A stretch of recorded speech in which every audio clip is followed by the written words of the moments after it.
চান রাত বলে কথা, একটু ভিন্ন রকমের সবকিছু হবে। এর মধ্যে হচ্ছে কুরবানির ঈদ, তো আগের থেকেই সবকিছু প্রিপারেশন করে রেডি করে রাখা হচ্ছে। সো হ্যালো এভরিওয়ান, আসসালামু আলাইকুম। কেমন আছেন আপনারা সবাই? ইতিমধ্যে সবাই জানে আমি কুরবানি ঈদ করবো বলে বাবার বাড়ি চলে এসেছি। আর চান রাতের দিনই ঈদের জন্য সবকিছু প্রিপারেশন করে যতটুকু কাজ আগিয়ে রাখা যায়, এটাই হচ্ছে কথা। যেই কথা সেই কাজ। আমিও বরাবরের মতো ঘুম থেকে উঠতে লেট, আর উঠেই কিন্তু আমি ভাত খেতে বসে পড়েছি। সকালের নাস্তা আর দুপুরের খাবার একবেলাই আমার হয়ে যায়। আমিও ফ্রেশ ট্রেশ হয়ে সবকিছু নিয়ে একসাথে বসে পড়েছি আব্বুর সাথে বসে খাবো বলে। আর কাঁঠালের বিচির ভর্তা দেখে আমার আর তরস হইতেছে না। কাঁঠালের বিচির ভর্তা তো আমার অনেক বেশি পছন্দ। এর মধ্যে আব্বুর সাথে বসে খাচ্ছি, সবকিছু মিলে অনেক বেশি ভালো লাগছিল। এদিকে বাপ বেটি খেতে খেতে অনেক ধরনের কথাবার্তা বললাম। এর মধ্যে আব্বু বলতেছে যে নারিকেলটা ভেঙে দিয়ে নারিকেলটা করিয়ে ফেলো তুমি। একটা সময় ছিল আমি নারিকেল কোড়াতে পারতাম না, বাট এখন আলহামদুলিল্লাহ নারিকেলটাও কোড়াতে পারি আমি। আর এদিকে নারিকেলটা এত পরিমাণ বাড়তি হয়েছিল, পানিটা অল্প বের হয়েছে কিন্তু অনেক বেশি মিষ্টি ছিল। আমি আর আমার ভাইয়ের মেয়ে দুইজনে মিলেই পানিটুকু খেয়ে ফেলছি। এদিকে আমি নারিকেল নিয়ে বসলাম নারিকেলটা কোড়াবো বলে। এদিকে ছোচাদের জ্বালায় আমি নারিকেলটা শান্তি মতো কোড়াতেও পারলাম না। দুই ছোচা এসে বসে রয়েছে, আমার ভাইয়ের ছেলে মেয়ে। বাবা তো খেয়ে সেই রকম মজা পেয়েছে।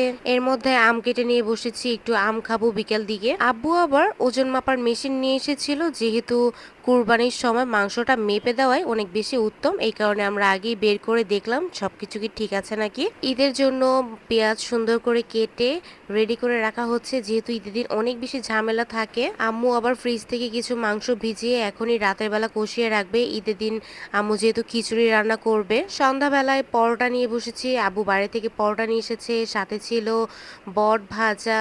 আমি আবার একটু কাঁঠালের বিচি ভর্তা নিয়েছিলাম আর মুরগির মাংস একটু ঝোল নিয়েছিলাম আলু দিয়ে। সবকিছু মিলিয়ে একসাথে বসে সবাই মিলে খেলাম। এর মধ্যে আম্মু বলছিল যে ঝরঝরা সেমাইটা রাতের বেলায় রান্না করার জন্য, তো বললাম যে ঠিক আছে আমি রান্না করি দাও। এরপর আম্মুর থেকে নিয়ে আমি সেমাইটা রান্না করি। সেমাইটা প্রথমে হালকা করে একটু ভেজে নিয়েছি, এরপর ভাজার পরে হালকা আমি ঘি দিয়ে ভেজেছিলাম, ভাজার পর পানি দিয়ে সেমাইটা আগে একটু নরম করে নিয়েছি। এরপর আমি বেশ অনেকটুকু নারিকেল দিয়েছি, কারণ এই সেমাইটা নারিকেল বেশি হলে অনেক বেশি ভালো লাগে খেতে। এবার পরিমাণ মতো চিনি দিয়ে দিয়েছি, চিনি দিয়ে চিনিটা লাড়িয়ে যখন গলে চড়ে রেডি হয়ে যাবে তখন লাস্টে একটু ঘি দিয়ে নামিয়ে ফেলবো। এদিকে আমি সেমাই রান্না করছি, ওদিকে আবু মশলা বের করছে। যেহেতু কুরবানি ঈদে প্রচুর পরিমাণ মশলা লাগে, আমি তো এইভাবেই ঝরঝরা সেমাইটা রান্না করে থাকি। আর যেহেতু গুঁড়া দুধ ছিল না, হ্যাঁ আপনারা কিন্তু গুঁড়া দুধ দিলে অনেক বেশি টেস্ট আসবে। সেমাই রান্না করে রাত্রেবেলা সব ভাই বোনেরা একসাথে বেরিয়ে পড়লাম একটু এলাকায় হাঁটবো বলে। সব কাজিনরা যখন একসাথে হই অনেক বেশি ভালো লাগে। আর চাচাতো বোন এসেছিল বাইরের দেশে থেকে, আপু তো আমাদের ট্রিট দিচ্ছে, তাই সবাই মিলে একসাথে ঘুরলাম, অনেক বেশি ভালো লাগলো। রাস্তায় হেঁটে হেঁটে রাত্রের বেলা মাঝরাতে গরু দেখার মজাটাই অন্যরকম। আর এদিকে ঢাকার রাস্তা তো পুরাই ফাঁকা হয়ে গিয়েছে, হাতের মধ্যে মেহেদি পরা,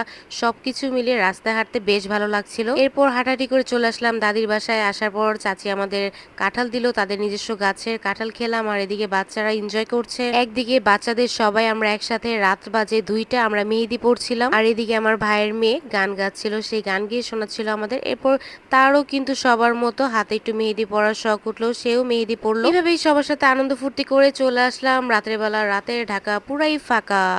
আমার ব্লগটি এই পর্যন্ত, কি ভালো লাগলে সবাই পাশে থাকবেন। আল্লাহ হাফেজ।